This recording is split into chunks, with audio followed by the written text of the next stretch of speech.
Tout le monde tienne sa Bible entre sa main, la main droite.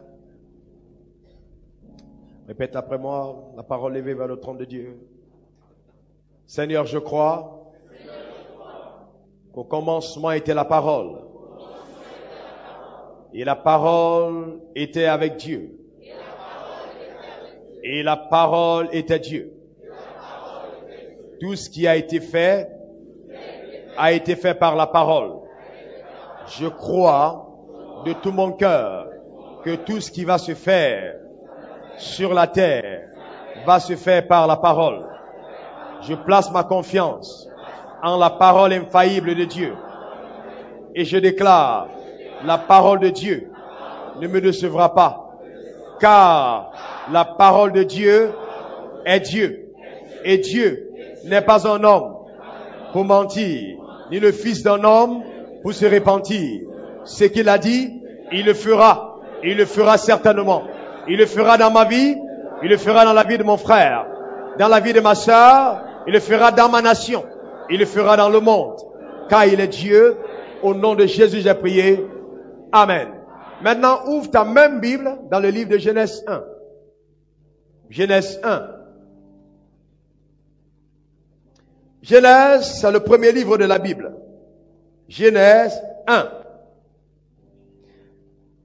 Verset 26. Nous allons lire jusqu'au verset 31. Je compte jusqu'à 3 et on va lire ensemble. Genèse 1, verset 26 à 31, jusqu'à 3. 1, 2, 3. Puis Dieu dit, faisons l'homme à notre image, selon notre ressemblance, et qu'il domine sur les poissons de la mer, sur les oiseaux du ciel, sur le bétail, et sur toute la terre, et sur tous les reptiles qui rampent sur la terre. Dieu créa l'homme à son image. Il le créa à l'image de Dieu. Il créa l'homme et la femme. Dieu les bénit et Dieu leur dit, soyez féconds, multipliez, remplissez la terre et l'assujettissez et dominez sur les poissons de la mer, sur les oiseaux du ciel et sur tout animal qui se meut sur la terre. Et Dieu dit, voici, je vous donne toute herbe portant de la sémence qui est à la surface de toute la terre et tout arbre ayant en lui du fruit d'arbre et portant de la semence. Ce sera votre nourriture. Et à tout animal de la terre, et à tout oiseau du ciel, et à tout ce qui se meut sur la terre, ayant en son souffle de vie, je donne toute herbe verte pour nourriture. Et cela fit ainsi. Dieu vit tout ce qu'il avait fait, et voici, cela était très bon. Ainsi lui en soir, et lui en matin, ce fut le 6e jour. Le thème de mon message ce matin, c'est la suite dans la destinée prophétique, mais plus spécifique, ta destinée est prophétique. Répète après moi, ma destinée est prophétique. Encore, ma destinée est prophétique. Je vais prier. Seigneur, merci pour ta présence au milieu de nous. Je demande, Éternel, que ta présence nous donne d'avoir la révélation de ta personne. Merci parce que tu as dit, ceux du peuple qui connaîtront leur Dieu feront des exploits et agiront avec fermeté. Par ce message, je décrète que la personne la plus ordinaire, la personne même méprisée, la personne rejetée, deviendra un champion par la puissance de la parole au nom de Jésus. J'annonce que par ce message, le malade sera guéri, le pauvre sera restauré. Je décrète dans le nom de Jésus que toute malédiction est ébranlée et que la gloire de Dieu visite chaque personne au nom de Jésus-Christ. Merci pour ta présence éternelle. Je mets une attente devant ton trône. Que tu me donnes encore ce matin l'habileté d'enseigner ta parole et de la prêcher avec une telle autorité que personne, éternel, ne puisse rentrer chez elle étant la même personne. Merci pour ta fidélité, éternel. Que ton nom soit exalté et que ta puissance soit démontrée au milieu de nous en ce jour. Au nom puissant de Jésus, j'ai prié. Au nom de Jésus, j'ai prié. Et que chacun dise Amen 3 fois dans la salle. Amen, Amen, Amen. Alléluia. Est-ce qu'on peut encore donner des acclamations au Seigneur Jésus pour sa fidélité? Alléluia. Gloire à Dieu. Tu peux t'asseoir. Amen. Par le message de ce matin, nous allons continuer notre série sur la destinée prophétique. la destinée prophétique. Nous avons défini, n'est-ce pas, la destinée comme étant une puissance souveraine, considérée comme réglant d'avance tout ce qui doit être. Donc on parle de destinée parce qu'il y a une puissance souveraine qui règle d'avance tout ce qui doit être. Mais nous ne nous arrêtons pas à la destinée, nous parlons de destinée prophétique. La destinée prophétique, c'est simplement le fait que Dieu ait un plan et un but qu'il a arrêté d'avance concernant toutes les personnes qu'il a créées sur terre. Répète après moi, Dieu a un plan pour moi. Et Dieu a un but pour ma vie. C'est la raison pour laquelle j'ai été créé. Je reprends, répète après moi, Dieu a un plan pour moi. Et Dieu a un but pour ma vie. C'est la raison pour laquelle j'ai été créé. En quelque sorte, tu n'as pas été créé par hasard. Dieu a eu un plan et un but pour lequel il t'a créé. Maintenant, revenons-en. On va répondre à certaines questions que beaucoup de personnes d'entre nous se posent. La Bible dit, Genèse 1, verset 26, Dieu dit, faisons l'homme à notre image, selon notre ressemblance. Au moment où Dieu dit, faisons l'homme à notre image, selon notre ressemblance, où est-ce que l'homme se trouve? L'homme est où? Est-ce que l'homme existe? Non, l'homme n'existe que dans la pensée de Dieu. Dieu dit, faisons l'homme à notre image, selon notre ressemblance. Je vais vous rappeler que le Dieu qui dit, faisons l'homme, est un Dieu omnipotent, avec la capacité de tout faire, en tout temps et en tout lieu. C'est ce Dieu qui dit, faisons l'homme à notre image, selon notre ressemblance. C'est un Dieu omniprésent. C'est un Dieu omniscient. Un Dieu qui sait tout. Il dit, faisons l'homme à notre image, selon notre ressemblance. En ce moment, l'homme n'existe pas. L'homme n'existe que dans la pensée de Dieu. Et plus loin, suivez-moi bien, Dieu dit, faisons. Ça veut dire qu'il y a plusieurs personnes qui pensent et une personne qui parle. Parce que si c'était une personne qui avait pensé, la Bible elle dit, Dieu dit, je fais. Mais la Bible dit, Dieu dit, faisons. Donc, il y a plus d'une personne qui parle. Mais plus d'une personne qui pense, en fait. Dieu dit, faisons. Donc, la pensée émane de plus d'une personne. Et là, au moment de la création de l'homme, Dieu le Père, Dieu le Fils, Dieu le Saint-Esprit ont tenu un conseil. Le conseil de la création de l'homme. Ils ont résolu ensemble qu'il fallait susciter sur la terre une créature qui puisse venir sur la terre, comme on a vu la semaine passée, dominer sur la puissance des ténèbres et montrer à Satan qui est Dieu. Parce que Dieu n'a pas jugé utile de régler d'égal à égal le problème qu'il a eu avec Lucifer à la montagne de Sion. L'homme est suscité par Dieu dans le but d'enseigner à Satan la soumission. Et Dieu dit, faisons. Le Père, le Fils et le Saint-Esprit, l'homme à notre image, selon notre ressemblance. Je vais vous faire remarquer que quand Dieu dit faisons, le porte-parole de la résolution de Dieu fait connaître la pensée de Dieu qui ne s'est pas fait en un instant. Ça a coûté à Dieu de trouver la solution en ce qui te concerne. Comment est-ce que tu allais être créé? Ce n'est pas en une seconde que Dieu a pensé te manifester. Ce n'est pas en une fraction de seconde que Dieu a imaginé à quoi tu allais ressembler.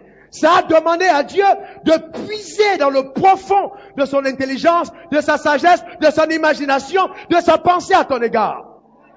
Est-ce que vous me comprenez? Et quand on le comprend, on ne vit pas sur la terre comme un accident qui va se produire. Parce qu'on n'est pas au hasard. On est la résultante d'une résolution qui a été prise par un conseil qui a siégé. Et je vous annonce que le premier conseil qui a siégé n'est pas le conseil des ministres ou le conseil de gouvernement. Le premier conseil qui a siégé dans l'univers, c'est le conseil de Dieu.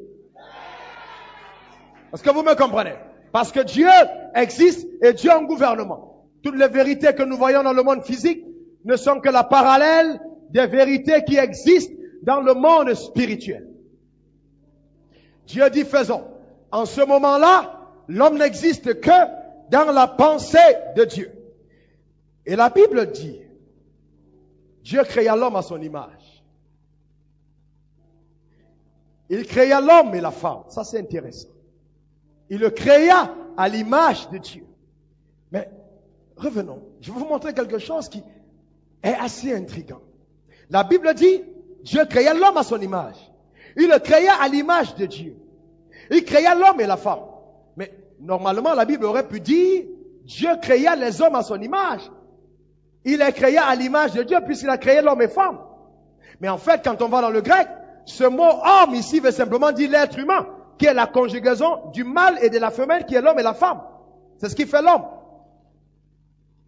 Et Dieu les bénit tous les deux. Et Dieu fait l'homme, créa l'homme à son image. Quand Dieu crée l'homme à son image, l'homme ressemble à quoi? Dieu crée l'homme à son image. L'homme ressemble à quoi? L'homme a été créé à l'image de quoi? Maintenant, est-ce que Dieu est blanc ou il est noir? Dieu est métis ou Dieu est jaune? Dieu est chinois ou il est ivoirien? Dieu a quelle apparence? Est-ce que Dieu est physique? Oh, réponds-moi s'il te plaît. Est-ce que Dieu est physique? Alors, l'homme est créé à l'image de Dieu. Donc, l'homme est quoi? L'homme est quoi? L'homme qui a été créé est quoi? Est un esprit. Ça, c'est fantastique. Et l'homme a été créé où? Au ciel. Est-ce que vous me comprenez? Dieu crée l'homme à son image et Dieu le bénit. Maintenant, suivez-moi bien. Suivez-moi très bien. Dieu crée l'homme au ciel. Mais au ciel, là où l'homme est créé, il n'y a pas de problème. Parce que Lucifer a été chassé du ciel et s'est retrouvé sur la terre. Et l'homme va être envoyé sur la terre comme missionnaire de Dieu pour accomplir les buts de Dieu sur la terre. Est-ce que vous me comprenez? Donc l'homme est créé au ciel. Mais au moment de la manifestation de l'homme sur la terre, la Bible dit dans Genèse 2, verset 7, puis Dieu forma l'homme de la poussière du sol. Il forma l'homme de la poussière du sol. Et Dieu souffla en l'homme le souffle de vie et l'homme devint une âme vivante. Donc, si je comprends bien ce que la Bible dit, il existe une différence entre la création et la manifestation ou la création et la naissance. Donc, je ne suis pas créé le jour où je nais. Je ne suis pas créé le jour où les spermatozoïdes de mon père rencontrent les ovules de ma mère. Non. Je suis créé avant. Et je vais plus loin, suivez-moi bien. La Bible dit au verset 31 que Dieu vit tout ce qu'il avait fait. Tout. Il a vu quoi? Il a vu tout. Il n'a pas vu quelques-uns. Il a vu tout ce qu'il avait fait.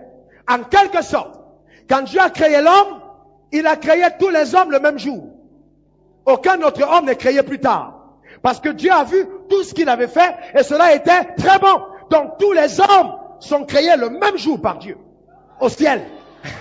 Est-ce que vous me comprenez? Le même jour. Mais comme chaque homme est créé pour un but, comme Dieu a un plan pour chaque homme, est-ce que vous me comprenez?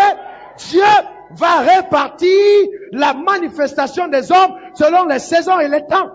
Parce que chaque homme qui apparaît dans sa saison a une mission de Dieu pour sa génération. Oh my God! Alléluia! Est-ce que vous me comprenez? Chaque homme qui naît à sa saison a une mission de Dieu pour sa génération. Il a vu tout ce qu'il avait fait. Adam, Abraham, David, Moïse, Élie, Élisée, Jean-Baptiste, Pierre, toutes ces personnes, Anne, ont été créées le même jour. Aucun autre humain n'a été créé après. Il les a tous créés le même jour. Maintenant, suivez-moi bien. Mais il existe une grande différence entre la création et la naissance. Est-ce que ça va? Aucun être humain, aux yeux de Dieu, ne porte en lui-même n'a été créé par Dieu à une époque différente. Tous les hommes ont été créés le même jour devant Dieu. Et comme Dieu est omniscient, il a regardé la terre. Il a su que, numéro 1, Ève allait être séduite par le serpent, manger le fruit et Adam avec elle. Il a su que le mal allait se répandre sur la terre et que les fils de Noé, plus tard après le déluge, allaient, n'est-ce pas, être ceux qui allaient remplir la terre. Il connaissait toutes ces choses parce qu'il est omniscient. Et vous voyez, dans le calendrier de répartition des hommes sur la terre, Dieu a vu les continents. Parce que la Bible dit clairement dans la Genèse que ce sont les 3 fils de Noé sortis après le déluge qui ont peuplé toutes les nations de la terre. Alors, Dieu a réparti. Il a regardé l'Afrique, il a regardé l'Europe, il a regardé l'Amérique, il a regardé l'Océanie. Et il a su que dans chacun de ces continents, la gloire de Dieu devrait être manifestée dans des temps, des saisons et des époques. Est-ce que vous me comprenez? Et il a suscité pour chacun de ces continents des espèces pas appropriées. Et je vous rappelle qu'aucun homme aux yeux de Dieu n'est ni blanc ni noir. Le vrai problème, c'est que quand Dieu a formé, il a formé de la poussière du sol. Et donc, l'homme, la pigmentation de la peau n'est que le vase. Le corps n'est que le vase qui renferme l'homme qui a été créé au ciel. Écoutez-moi bien. Donc, le blanc, le noir, le métis, le jaune, le chinois sont tous créés de la même façon. Le blanc n'est pas supérieur au noir. Mais, ils ont été répartis dans des environnements différents. Le noir en Afrique, le blanc en Europe, le chinois en Asie, et plus encore, la couleur que Dieu a donnée à nos peaux correspond au climat dans lequel nous opérons. C'est pour ça que si un blanc vit en Afrique, de la même manière exposé contre au soleil, il attrapera facilement le cancer de la peau. Sa peau n'est pas adaptée au soleil du tropique. Est-ce que vous me comprenez? Alors souvent je vois des gens avoir des complexes de la couleur qu'ils ont. C'est une fabuleuse couleur. Elle est excellente. Il n'y a pas de raison d'avoir un complexe au sujet de ta couleur. Est-ce que tu me comprends? Et la couleur n'est pas un sujet de limitation. D'accord? Maintenant suivons. Allons-y, allons-y, allons-y. Dis à ton voisin, il nous amène certainement quelque part ce matin. Amen. All right. Ok? Maintenant suivez-moi bien. Donc l'homme est créé avant au ciel et il est manifesté sur la terre. Maintenant, vous voyez que quand Dieu a créé les autres choses, ce qui est fascinant, c'est que Dieu n'a utilisé que sa parole. Dieu dit que la lumière soit, pouf, la lumière est manifeste. Que la terre produise, paf, la terre produit. Que les eaux produisent du poisson, les eaux se manifestent. Au moment de créer l'homme, il s'arrête. Il crée l'homme à son image par la parole, mais il juge que pour créer l'homme, il faut au moins qu'il puisse avoir une relation personnelle avec cette créature qui est suprême. Et l'homme est la seule créature dans l'univers que Dieu a jugé utile de toucher lui-même et de façonner le corps de sa propre main, comme le potier, de former le corps lui-même de sa main. Il est descendu, il a creusé le sol. Il a sorti, il a commencé à chercher comment est-ce que le nez devait être l'œil. Il a façonné l'homme lui-même de sa propre main. C'est la seule créature que Dieu a touchée quand il l'a créée. Quand il l'a manifestée dans le monde physique. La seule. Maintenant, pourquoi est-ce que Dieu va, au lieu de créer l'homme simplement avec la parole, va aussi utiliser la terre et ses mains pour le faire? Numéro 1, c'est pour que l'homme n'oublie pas que le lieu de sa mission, ce n'est pas le ciel, mais la terre. Est-ce que vous me comprenez?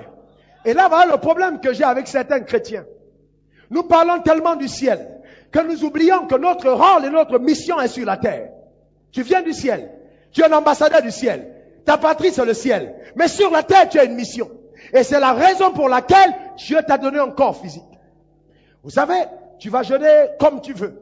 Tu vas prier comme tu veux. Mais en un certain moment, ton corps va te rappeler que nous sommes sur la terre. Et c'est fait exprès. C'est fait exprès.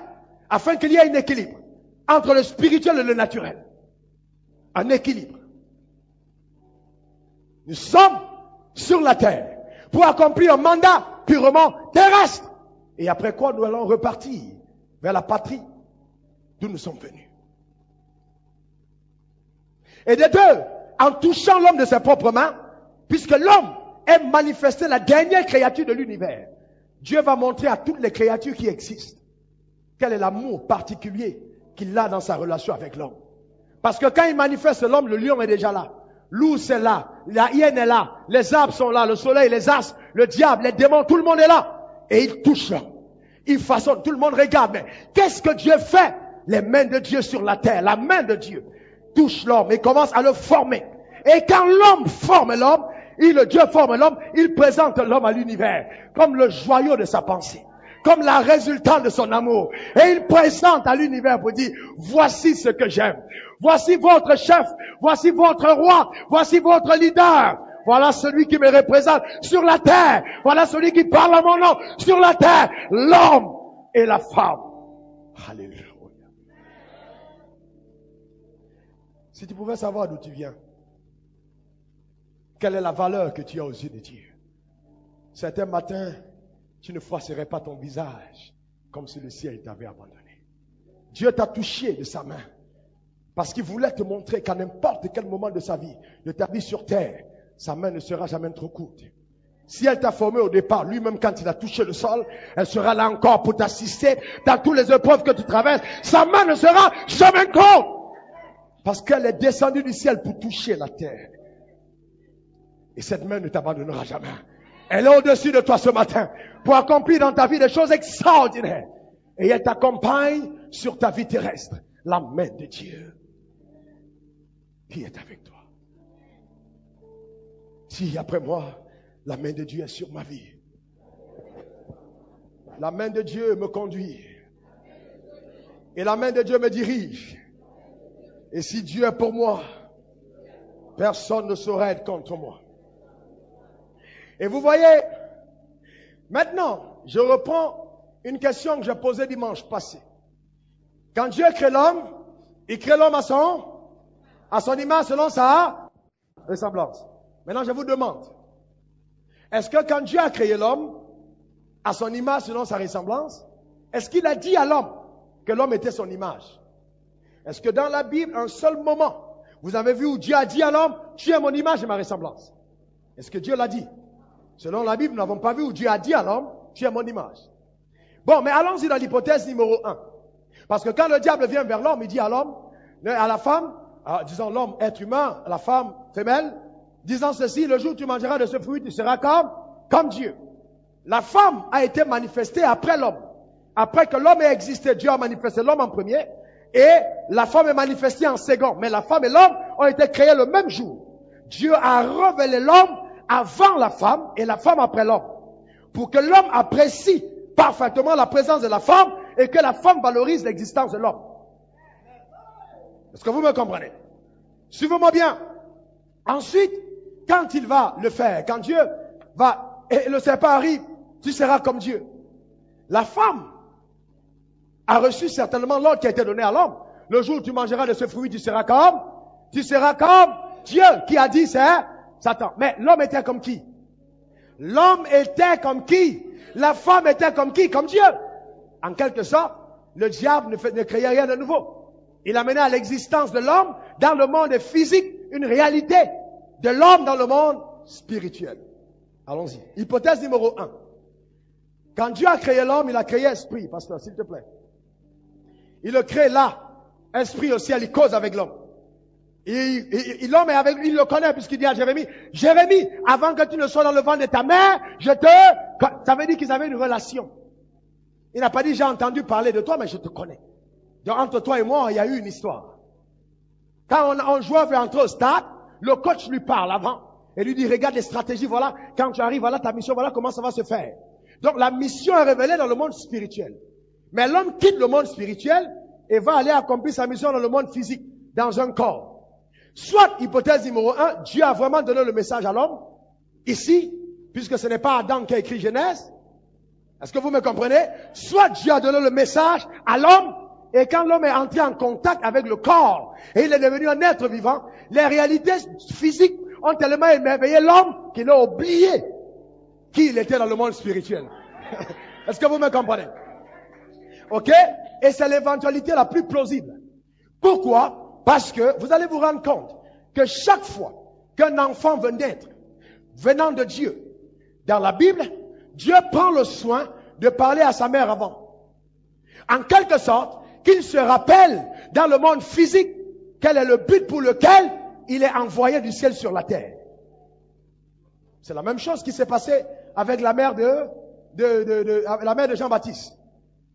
Dans Luc 1, verset 15, clairement, l'ange apparaît en disant, attention, fais attention à ce que tu bois et à ce que tu manges, car l'enfant que tu vas accoucher sera grand devant l'Éternel. N'est-ce pas? Donc si la Bible dit fais attention à ce que tu manges et à ce que tu bois, ça veut dire que notre corps sur la terre peut corrompre notre révélation du mandat qu'on a dans le ciel. Est-ce que ça va? Est-ce que tout le monde me comprend? Maintenant, allons-y plus loin. Suivez-moi bien. Maintenant, il y a autre chose que je vais vous faire comprendre. Il est donc très important de savoir que dès que vous menez votre vie en tenant compte des réalités naturelles, le diable aura toujours la victoire sur vous. Parce que votre force, vous ne la puisez pas dans le naturel. Mais de là où vous venez, de Dieu, du ciel, troisième ciel, c'est de là que vous puisez votre force. Le diable va toujours vous déconnecter du surnaturel pour vous amener à prendre le combat dans le naturel. Et aussi longtemps que vous combattez naturellement, vous êtes déjà dans la défaite. Parce que la victoire n'est pas naturelle. Elle est surnaturelle. Et même les gens qui travaillent, qui font des affaires, oui, je travaille, je me lève à 6 heures, je finis à 23 heures. Au-delà de toutes ces choses, frères et sœurs, n'oubliez jamais que tant que ce n'est que naturel, il y a la défaite. Il faut toujours une connexion surnaturelle dans tout ce qu'on fait sur la terre pour la véritable réussite. Deuxième hypothèse. Dieu n'a pas parlé à l'homme. Deuxième hypothèse, la moins plausible. Dieu n'a rien dit à l'homme. Et quand le diable est arrivé, il semblait donner une révélation à l'homme. Que le fruit de l'arbre là, si vous mangez, vous serez comme Dieu. Et vous savez, ce que l'homme aurait dû faire en ce moment précis, quand il a reçu l'information du diable, c'était de faire quoi? C'était d'aller à Dieu, lui poser la question. Mais voici ce que le diable nous dit. Mais papa, dis-nous un peu, qu'en est-il? Dieu, en ce moment, aurait certainement répondu à l'homme, puisque Dieu causait avec l'homme. C'était des amis. Ils se racontaient des histoires. Et vous savez, faites attention. Il ne faut pas simplement passer le temps à causer avec Dieu et oublier les affaires essentielles de votre existence. Beaucoup de chrétiens prient, mais ce qui concerne la vitalité de leur vie, ils oublient d'en parler avec Dieu. Il faut apprendre à régler les problèmes de vie avec Dieu dans le ciel. Parlez avec lui. Tu as un problème avec ton mari, parle avec lui. Avant d'aller voir un psychologue, un psychanalyste, un médecin, parle avec Dieu du problème qui te concerne. C'est d'abord la chose la plus importante. Demande à Dieu quel est son point de vue. D'abord, qu'est-ce qu'il pense? Quel est son point de vue? Quel est son regard sur la situation? Il est important de le savoir en posant la question. Parce que la Bible dit, on donne à celui qui demande. On ouvre à celui qui frappe. Donc, si tu veux recevoir, demande. Tu as des questions, pose-les. Ne prenez pas Dieu comme un être qui n'a pas envie que vous lui posiez certaines questions. Dieu a envie que vous lui posiez des questions. Et Dieu est concerné par tout ce que vous traversez. Il veut être impliqué dans tout ce qui vous concerne. Posez-lui des questions, simplement. Et vous aurez des réponses. Il prend plaisir à répondre à nos questions. Qu'est-ce qui te préoccupe? Quelles sont tes batailles? Quelles sont tes luttes? C'est en Dieu la réponse. Vous n'allez jamais voir le poisson aller chercher la solution à son problème en forêt. Parce que son problème ne peut pas être résolu en dehors du milieu dans lequel il vient. Son problème est résolu par le milieu qu'il a suscité. C'était l'eau. Et la plante n'ira pas chercher sa solution dans les airs. Parce que c'est la terre qui a créé la plante.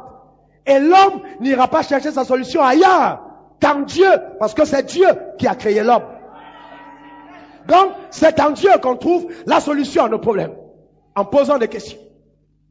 Ne soyez pas des chrétiens du dimanche. Alléluia, gloire à Dieu. Il est grand, il est merveilleux. Je vois sa gloire, il est avec moi. Mais c'est fantastique toutes les choses. Les questions essentielles, pose-les. Ce qui habite ton cœur, les préoccupations de ton âme, pose-les. Et je vais te dire ceci. Suis-moi bien. Si tu veux faire la différence dans ta génération, fais attention. N'écoute pas ce que les autres personnes te disent. Je vais te dire une chose. Écoute ce que Dieu t'a dit à ton sujet. Parce que chaque fois que tu poses des questions aux autres, ils te répondent à partir de leur peur, de leur insécurité, de leur mauvaise expérience. Mais Dieu ne fait exception de personne. Dieu veut que tu entres dans sa présence et que tu lui poses la question à lui-même et il te dira. Est-ce que tu me comprends? Il te dira. Oh non, pourquoi tu penses à des choses pareilles?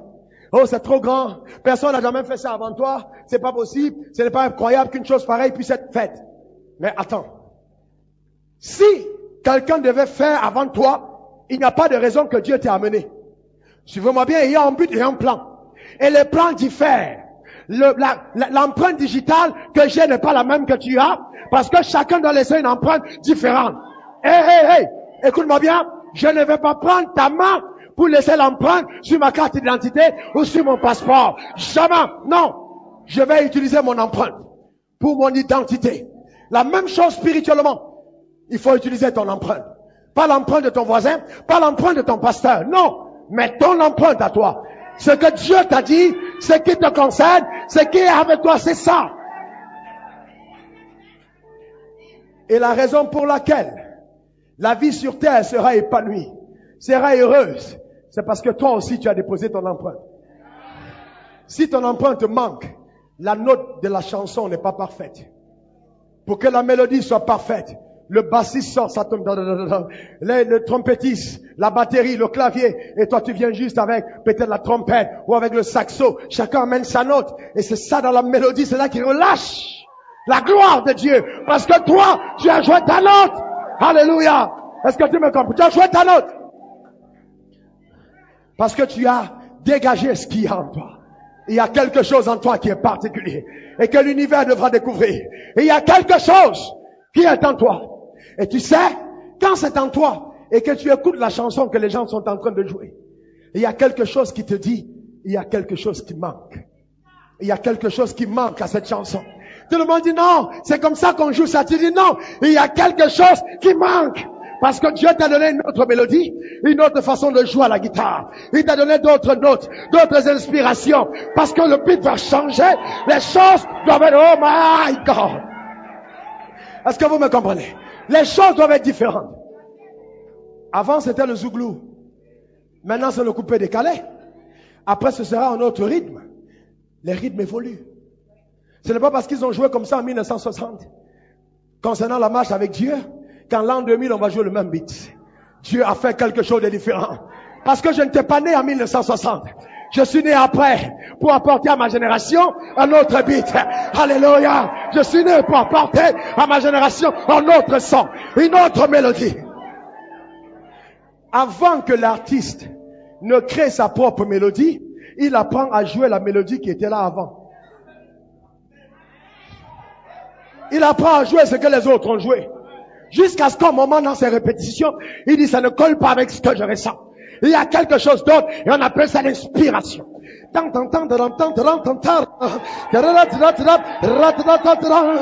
Alléluia. Et vous savez, et souvent quand il le découvre, il n'y a aucun producteur pour le produire. Parce qu'on dit ça là, les gens ne vont pas aimer. Mais il croit en sa mélodie.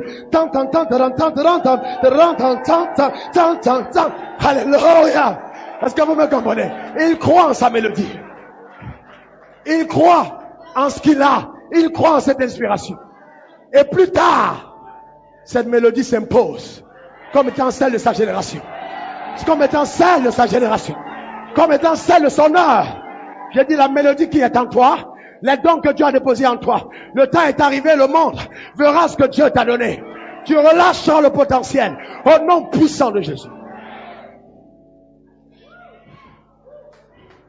Est-ce que vous me comprenez? Et c'est pour ça que si tu n'es pas prêt à la rupture, tu n'auras jamais ce que Dieu a pour toi. En un certain moment, il faut t'arrêter pour dire, ça ne me convient plus. Ah ouais, trop, c'est trop. Il faut que j'arrête maintenant. À un certain moment, il faut s'arrêter. J'ai longtemps appris la mélodie des autres. Mais il y a quelque chose d'autre que je reçois. Et je veux aller dans ce sens. Je veux aller dans ce sens. Je veux aller dans cette direction. Je veux faire cette chose-là. C'est ça que je veux faire. Non. C'est les affaires de Dieu, vous savez. Quand on vient à l'église, l'église c'est un endroit des gens qui sont pauvres, des gens qui sont misérables, des gens qui n'ont rien, qui viennent chercher une consolation. Oh Seigneur, je ne suis qu'un pauvre pécheur. Oh Seigneur, aie pitié de mon âme. Ça c'était l'ancienne mélodie. C'était l'ancienne mélodie. Oh my God, c'est l'ancienne mélodie. Ça c'était valable après les indépendances. Quand ils sont venus avec l'église en disant, venez être chrétiens et donnez-nous toutes les richesses du monde. Ça, c'est l'ancienne mélodie. Mais une nouvelle mélodie est en train de se jouer maintenant. Ce n'est plus la même. Dieu a changé les donnes. Alléluia. Dieu a bouleversé les choses. Une nouvelle mélodie se joue actuellement. Est-ce que vous me comprenez? Mais vous voyez, il y a des gens qui sont tellement attachés aux anciennes mélodies que même quand ça change, ils restent dans l'ancien. Il y a des gens qui ont peur du changement. Ils n'aiment pas que les choses bougent. Mais tu as une empreinte pour ton temps et ta saison. Est-ce que tu me comprends? Pour ton temps et ta saison. Dieu n'a pas fait une erreur quand Moïse était né avant moi, classé au départ sur la terre avant moi. J'étais assis avec Moïse dans le ciel. Et on causait des affaires de la terre. Et on regardait ce qui se passait. Et on voyait ce qu'Adam avait fait. Quand Moïse est parti, nous l'avons tous salué pour dire, courage, vas-y. On arrive après toi. Moïse est descendu avant, on l'attendait au ciel. On savait qu'on allait venir. Moïse a terminé. Quand Moïse a terminé et que David est venu, David on s'est salué au ciel. On se connaît tous. On vient tous du même père, de la même patrie. On est frères là-haut. On se connaît. Quand David est parti, on lui a dit, vas-y, c'est ton heure. Mais au même moment, il y a le côté de ceux qui ont déjà joué leur match. Il y a le côté de ceux qui attendent pour entrer. Et généralement, quand un match est intense, comme à la Coupe d'Afrique des Nations, quand on réserve quelqu'un pour la 90e minute, ou pour la, oh my God, come on, you will never know, yes Lord, come on, oh yes, come on, come on, écoutez-moi bien, parce que c'est celui-là qui entre en dernier, qui apporte à l'équipe le souffle qui manquait, c'est le Goliath d'or, c'est le joker de l'entraîneur. Quand Jésus a vu que le match était serré, Jésus lui-même s'est levé. Et il est venu me voir dans mon coin. Et il dit, révérend, ton heure est venue. Je me lève et dit, nous sommes à la fin des temps. Tu es l'un des derniers jokers. Tu as vu la stratégie de Satan? Il a infiltré l'église. Il a amené la médiocrité à la pauvreté. Le péché. Dieu n'est plus respecté, honoré. Ma mission pour toi maintenant, c'est que tu entres. Et il y a un but qui doit être marqué, et tu as le secret. Regarde la tactique, et oh my God, come on. Yes, Lord. Oh yes, Lord. Hallelujah. Hallelujah. Hallelujah.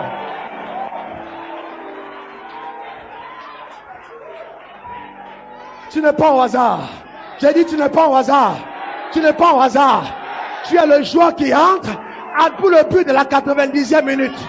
Tu entres au terrain pour le but de la dernière minute. Tu n'es pas au hasard. Tu n'es pas un hasard. Dieu le fera.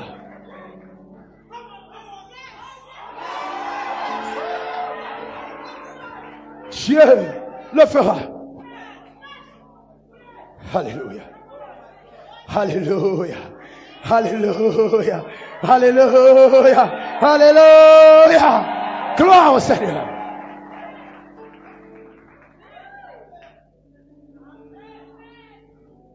Le dimanche dernier, pendant qu'on était en train de parler sur la destinée, le diable avait arrêté la mort d'un enfant d'une de mes filles dans la chorale. Et une autre sœur a fait le songe, elle est venue me dire. Et je ne savais pas que le même dimanche, la mère a été saisie à l'église. Elle a commencé à prier sur la tête de son enfant, dans le temple. Le diable avait arrêté le décret de mort. Mais c'est un enfant qui a une promesse et qui ne peut pas mourir avant son heure. Donc la mère devrait jouer le rôle prophétique sur la vie de l'enfant. Elle a posé les mains, elle a commencé à prier. Et le lendemain, un accident s'est produit devant sa maison. Un enfant sortait et une voiture à marche arrière a cogné l'enfant qui habite dans le même immeuble qu'elle. Et l'enfant est mort. Mais son enfant n'est pas mort. Pourquoi? Parce que à certains moments, quand le diable s'attaque à toi, la Bible dit, il va donner aux païens, à ceux qui ne craignent pas Dieu, qui sont dans d'autres alliances, qui adorent d'autres dieux, de mourir à la place du juste. L'enfant est en vie et l'enfant va vivre pour accomplir sur la terre ce à quoi Dieu l'a appelé. Je parle de destinée. Dieu en plan et Dieu en but pour chaque être qu'il suscite. Certains d'entre nous, en Afrique, le problème que nous avons, c'est que quand nous naissons, nos mères n'ont pas joué sur nos vies le rôle qu'elles devraient jouer. Ce sont les servantes qui nous ont baladés à gauche à droite. Ce sont les filles des maisons qui nous ont fait dormir. On n'a pas entendu parler d'un rôle qu'on a à jouer. Celui qui a entendu le message n'est pas la servante, mais c'est vraiment la mère. Et la mère a laissé le fils entre la main d'une inconnue. Et l'enfant ne peut pas. Quand il s'agit d'accomplir sa destinée, la bataille est plus lourde. D'autres même, nos mères étaient alcooliques, dans les bars, fumant, prostituées, et on a été conçus. Mais c'est pas grave. Vous savez, Dieu est intelligent, extrêmement intelligent. Quel que soit l'environnement dans lequel on est, il utilise, exploite cet environnement pour sa gloire. Parce qu'il dit, je prends les choses faibles pour confondre les forts. Dans l'Ancien Testament, il y avait la lignée de ceux que Dieu bénit. La lignée abrahamique, ou alors on pourra parler de la lignée lévitique, ou les descendants d'Aaron. Mais dans la nouvelle alliance, quiconque se positionne avec Jésus, quel que soit son background, quel que soit ce que sa mère a été, quel que soit ce que son père a fait, quel que soit cet enfant, une fois connecté, entre dans la présence de Dieu et peut accomplir pour le ciel ce que le ciel a pour lui. Est-ce que vous me comprenez? Est-ce que vous comprenez ce qui se passe? C'est une question de destinée. Je dis, c'est une question de... Et quand la Bible dit, ne touche pas à mon loin, ne fais pas du mal à mes prophètes, ça veut dire, ne touche pas à quelqu'un que j'ai suscité d'avance. Ne le touche pas. Vous savez, souvent pour faire sauver une vie prédestinée, plusieurs vies meurent à la place de cette vie. Regardez le cas de Jésus, regardez le cas de Moïse. Des gens sont morts pour ton étoile que le diable a vu briller. Est-ce que vous me comprenez? Si vous pouvez savoir jusqu'où Dieu tient à vous, jusqu'où Dieu tient à toi dans son plan. J'ai dit ça, c'est impossible que tes prières restent les mêmes. Impossible. Dieu tient à toi et il veut faire avec toi ce qu'il n'a jamais fait avec quelqu'un d'autre. Il veut le faire. Mais pour le faire, il a besoin de toi. Il a besoin de ta foi. Il a besoin de ta connexion.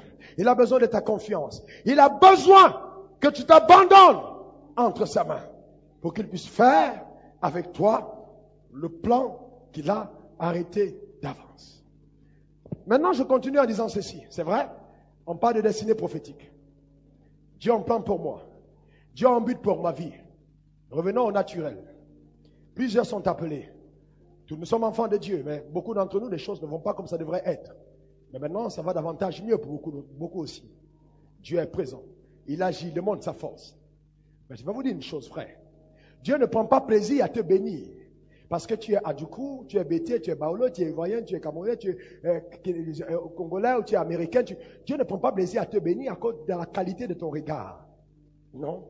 D'abord, c'est lui qui te l'a donné, donc il n'est pas impressionné par ça. Ce n'est pas le titre que tu portes à l'église en disant « Je suis bishop, je suis as-bishop, je suis révérend, je suis apôtre ». Dieu n'est pas influencé par ça. C'est nous les hommes, on dit bishop, et il est bishop. Non, attention, ça n'a rien à voir. Dieu regarde un peu plus au plan qu'il a pour nous. Et qu'est-ce qu'il nous a demandé de faire? Dieu n'est pas impressionné par le titre que tu portes, mais par le rôle que tu joues dans son armée. Quel est le rôle? Quel est le rôle que tu joues? C'est ce qui impressionne Dieu. Et en plus, laissez-moi vous dire une chose. Souvent, il y a des gens, vous voyez autour de vous, vous avez pitié d'eux. Oh, ça ne marche pas. Oh, si, il fait si, ça tombe. Souvent, c'est simplement parce que la personne est en train de lutter contre une destinée. La personne veut lutter contre Dieu. La personne veut s'opposer au plan de Dieu sur sa vie. Et souvent, Dieu juge utile de dérober tout autour de toi ce qui fait ton support dans le naturel. Pour que tu n'aies qu'un seul regard vers lui.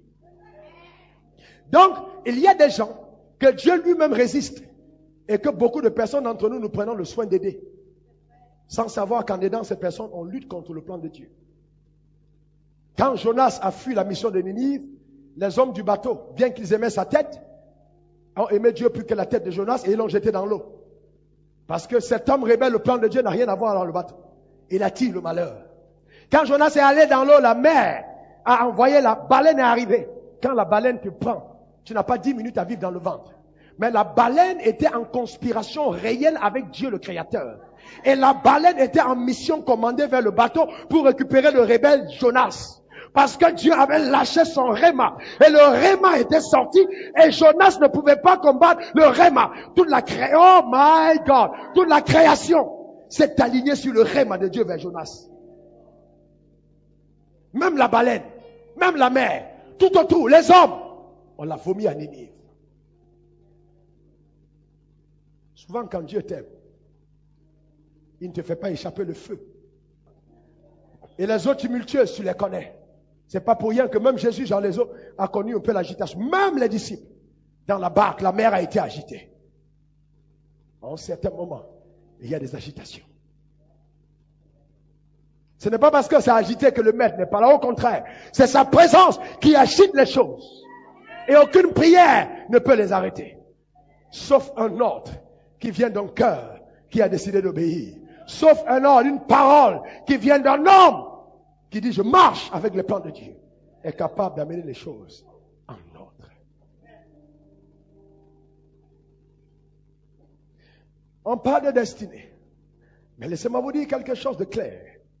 Si Dieu a un plan pour toi, Dieu a un but pour toi, il t'a créé, et dit j'ai un but pour toi. Maintenant dis-moi, comment est-ce que tu fais pour savoir le but que Dieu a pour toi? Qui peut me répondre? Comment tu fais pour le savoir? Si tu passes le temps à écouter le Mapuka, hein, tu passes le temps dans des endroits où on n'écoute pas quelque chose qui a à voir avec ta destinée, comment est-ce que tu entendras Dieu te parler? Il faut rester dans un environnement où Dieu parle. Je n'ai pas dit un environnement où on parle des hommes, où on critique les autres. Non, telle église a fait ça. Ce n'est pas ce à quoi on a été appelé. Dieu est juge de ces hommes. Attention, mais prêchons la parole du royaume. Ouais, parce que quand la parole est relâchée, ça crée une atmosphère prophétique, un environnement probant. Pour que Dieu parle, l'atmosphère est déclenchée. Écoutez, vous savez, avant j'allais en boîte de nuit quand j'étais de l'autre côté. Avant que Dieu ne m'arrache. Suivez-moi bien. Quand vous arrivez en boîte, il y a une atmosphère. Il y a tout est sombre. Il y a des jeux de lumière. L'atmosphère du vice et du mal est préparée pour que les anges de l'enfer soient à l'œuvre. Vous comprenez? Et c'est pour ça que vous voyez, on peut s'habiller n'importe comment, d'une certaine manière, mais on regarde à sa montre parce que si 7 heures arrive, l'habit n'est plus convenable pour le jour. Parce que c'est un habit de la nuit. Qu'on ne porte que la nuit dans les endroits de nuit. Est-ce que vous me comprenez? Quand le jour arrive, on se cache parce que ça ne correspond pas à ce que tout le monde peut voir. Est-ce que vous me comprenez? Donc, l'atmosphère est favorable à certaines choses. Et quand Dieu veut se manifester quelque part, il faut une atmosphère qui soit favorable à sa manifestation. Si l'atmosphère n'est pas favorable, tout sera brouillé. Vous avez souvent entendu, on t'appelle, et puis le réseau est brouillé. Alors, Jean-Baptiste, est-ce que je peux t'avoir? Il n'y a pas de message. Tout est brouillé. Pourquoi? Parce que le réseau est encombré. Et souvent Dieu veut te parler, mais ton réseau est encombré. Et il y a des choses qui brouillent. Et au lieu d'entendre ce que Dieu te dit, tu entends ce que le diable te dit. Et tu penses ce que le diable te dit comme étant la voix de ton Dieu. Quand la cassette que tu écoutes sur ta vie est une bande falsifiée, ta vie ne peut jamais rien devenir. Rien du tout. Alors qu'il y a un message. Et il y a une bande, il y a une cassette qui contient le message que Dieu t'a donné au ciel. Et c'est elle que Dieu veut que tu écoutes sur la terre. Et c'est celle que Jérémie a entendue. La parole que Dieu lui a donnée. J'ai constaté que dans la Bible, la majorité des gens qui ont fait des exploits avec Dieu n'ont pas utilisé la Bible, mais ils ont utilisé la parole de Dieu.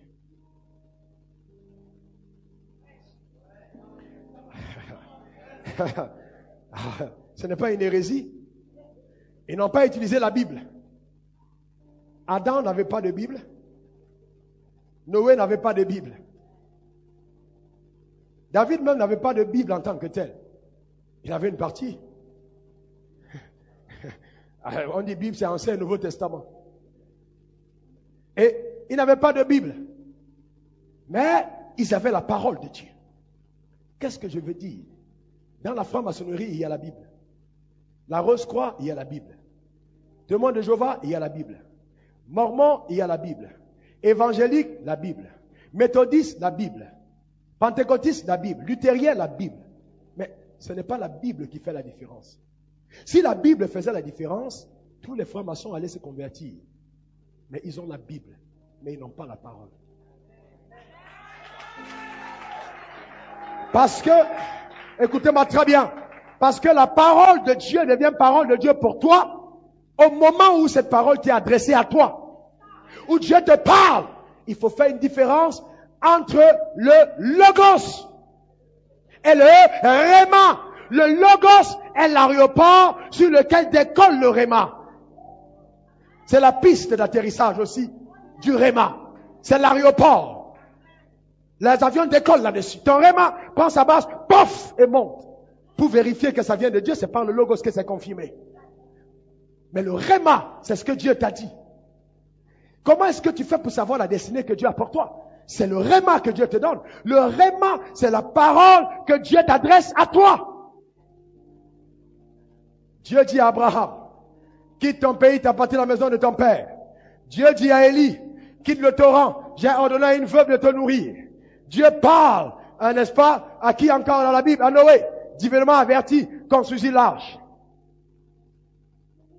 Les grands hommes de Dieu, qui ont fait des exploits avec Dieu, ont tous eu le réma. Dieu leur a dit quelque chose. Dieu a parlé à chacun d'entre nous. Et c'est ça la clé. Qu'est-ce que Dieu t'a dit? Qu'est-ce que tu as reçu de Dieu?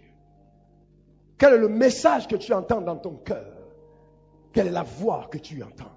Et souvent Dieu t'a dit des choses que tu n'as pas vues avant. Et c'est ce que la Bible dit. Ce que les yeux n'ont point vu, ce que l'oreille n'a point entendu, ce qui ne peut monter au cœur de l'homme, Dieu le révèle par son esprit, car l'esprit de l'homme sonde tout jusqu'aux profondeurs de Dieu.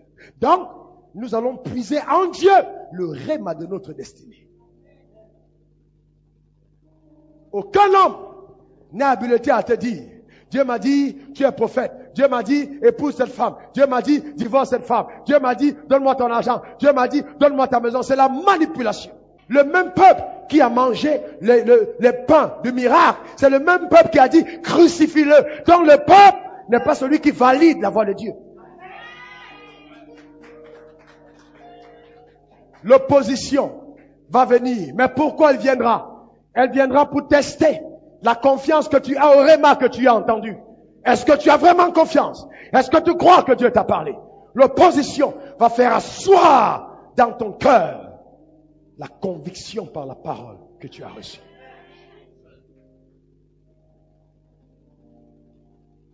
Oh non, tu ne peux pas réussir. Personne ne l'a fait avant toi. Si une agence missionnaire ne te soutient pas, tu ne réussiras pas. Quand je venais en mission, c'est ce que j'ai entendu. Et même jusqu'aux personnes qui étaient supposées me dire, vas-y Dieu avec toi. Mais il y a des oppositions qui sont divines, qui viennent de Dieu, pour tester la confiance que tu as en ta parole. Mais je sais une chose, je n'ai jamais permis à quelqu'un d'écrire avec sa plume l'histoire de ma vie. Jamais. Parce que je sais que l'histoire de ma vie a déjà été écrite par mon Créateur.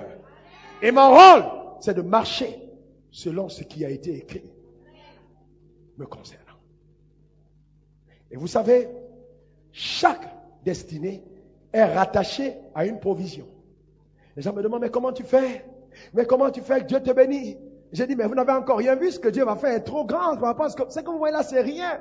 Oh non, c'est rien ça. Ce que je vois à l'intérieur ne permet même pas que je m'arrête sur les, c'est bon des hommes, parce que je sais que ça ne ressemble à rien par rapport à cela où je vais. C'est plus grand. Je ne m'arrête pas là.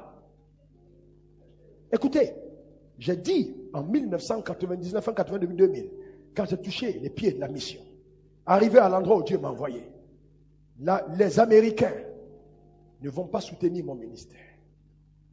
Les Européens ne le feront pas. On m'a proposé de rester en Amérique. Voiture, argent, j'ai dit non. Dieu m'a dit Côte d'Ivoire, Afrique. Jusqu'à ce qu'ils me disent de quitter, je resterai où Dieu m'a demandé de rester. Parce que j'ai appris une chose. La provision de Dieu ne se trouve pas là où l'argent est abondant, mais se trouve là où Dieu t'a envoyé. Si, écoute-moi bien, quel que soit l'endroit où tu iras, si ce n'est pas l'endroit où Dieu t'a envoyé, il n'y aura pas de provision pour toi. Elle se trouve là où Dieu t'a envoyé. Et chaque mandat que Dieu te donne est accompagné d'une provision. Vous avez déjà vu un ministre, ou alors disons un ambassadeur de la Côte d'Ivoire à l'extérieur qui s'en va, ou bien non, ou des États-Unis qui s'en va en mission, et puis on dit il paye lui-même son salaire, il paye. Non, c'est le gouvernement qui prend en charge tout ce qui le concerne. Même jusqu'aux enfants scolarisés, parce qu'ils représentent un État. Si tu pouvais savoir quelle accréditation a été signée à mon égard quand j'ai quitté le ciel, quelles sont les recommandations qui ont été faites à l'univers me concernant. Quand tu marches dans le plan de Dieu, la lune, le soleil, le ciel, la terre, la pluie, la graisse du sol, les richesses courent à ta rencontre. Parce que tu as reçu le mandat pour qu'ils se soumettent à toi. On n'est pas appelé à être des mendiants, à aller commander, s'il vous plaît, pardon, Dieu m'a dit, aidez-moi, soutenez-moi. Si Dieu t'a dit le meilleur endroit pour aller crier pardon, soutiens-moi, c'est au ciel. Il faut garder une certaine dignité. Il faut garder une certaine intégrité. Est-ce que vous comprenez? Les hommes de Dieu, les enfants de Dieu ne sont pas des mendiants. Nous devons nous lever dans une autre façon de voir.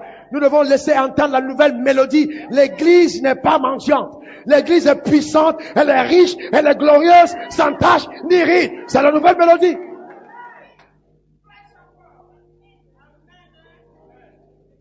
Écoutez-moi. Et par nos comportements, nous avons mené les gens à mépriser le Dieu que nous servons. Il faut une certaine dignité. Tu t'assois à côté d'un blanc ou à côté de quelqu'un qui est clair. Il n'y a pas de complexe à cause de sa peau. N'oubliez pas qu'au ciel, quand vous avez causé sur vos missions, il n'y avait pas de couleur de peau. Les soldats de la MONUC qui sont envoyés, ou alors peut-être au Congo, peuvent ne pas avoir le même uniforme que ceux qui sont en Côte d'Ivoire. Mais le plus important, c'est qu'ils sont tous soldats de l'ONU. Donc ce n'est pas une question de tenue qu'ils portent. Non, ton corps n'est que ta tenue de combat, puisque ce n'est pas le réel toi-même. Pourquoi tu es intimidé par la tenue que l'autre porte? Le plus important, c'est celui qui est dedans et celui qui l'envoie. C'est ça qui compte. Donc, pour clôturer, je vais vous dire ceci. Chaque destinée est révélée par une parole prophétique. Dieu te parle clairement. Donc, Dieu te révèle ton mandat, ce que tu as fait par une parole qu'il te donne. Et comment est-ce que la provision t'est donnée? Parce que le vrai problème, c'est que beaucoup disent, je vais faire ce que Dieu m'a demandé, mais je n'ai pas les moyens. Numéro 1, n'oublie jamais. Dieu ne va jamais te demander ce dont tu ne t'as pas donné les moyens pour faire. Chaque fois que tu as entendu Dieu, ça veut dire que les moyens sont déjà là. Ils existent déjà. Mais le problème, c'est comment les avoir. Comment rentrer en possession des moyens que Dieu m'a donnés. C'est ça le vrai problème. Il dit à l'homme, voici, je te donne du fruit d'arbre portant de la sémence. Ce sera en quelque sorte. Dieu n'a jamais donné à l'homme l'abondance physiquement. Il a donné à l'homme la capacité d'avoir l'abondance physique. En fait, il lui a donné un peu, mais le peu renfermait l'abondance que l'homme voulait avoir. Parce que la nourriture de l'homme, par Dieu, s'est trouvée dans la sémence. Et la nourriture de l'animal s'est trouvée dans l'herbe des champs qui n'a pas de sémence. En quelque sorte, la provision de l'homme se trouve dans son habileté à faire fructifier la sémence que Dieu a déposée en lui. Souvent, tu cherches ce que tu as déjà. Dieu te l'a déjà donné. David a voulu prendre les habits de Saül. Il n'a pas pu marcher avec et il a utilisé sa fonte. Parce que ce que tu as, c'est avec ça que Dieu va te faire terrasser ton ennemi. Le peu que tu as, ce que tu méprises, c'est là où se trouve la valeur de Dieu. Dieu va t'élever. Il va te bénir et te combler de toutes sortes de grâces. Alléluia. Amen. Come on, Lord. Yes, Lord.